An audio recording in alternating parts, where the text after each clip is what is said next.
రంగారెడ్డి జిల్లా సేరిగూడలోని శ్రీ దత్తా ఇంజనీరింగ్ కాలేజ్లో 24వ వార్షికోత్సవ వేడుకలు ఘనంగా నిర్వహించారు. కార్యక్రమానికి ముఖ్య అతిథిగా retired justice Venkateshwar Reddy, director of prosecutors Vyjayanthi కళాశాల చైర్మన్ పాండురంగారెడ్డి పాల్గొన్నారు.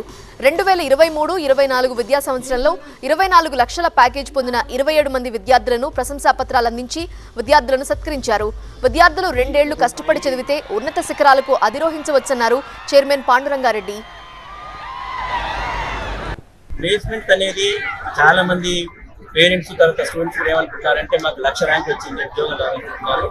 ఈ రోజు సెలెక్ట్ అయిన 27 మందిలో దాదాపు 1,00,000 ర్యాంక్ ఉండే వాళ్ళే దాదాపు 12 మంది ఉన్నారు. కాబట్టి చదువు మీద దృష్టి ఉండి అటెండెన్స్ కాలేజీకి రెగ్యులర్గా వచ్చే వాళ్ళకి ఈ రోజు 24 లక్షలు కాదండి 30 లక్షల ప్యాకేజ్ కూడా షార్ట్లీ మీరు ఇంకా చూడబోతున్నారు ఈ కాలేజ్ నుంచి. కాబట్టి మీరు ఎవరైనా పేరెంట్స్ కానీ స్టూడెంట్స్ కానీ భయపడాల్సిన అవసరం లేదు.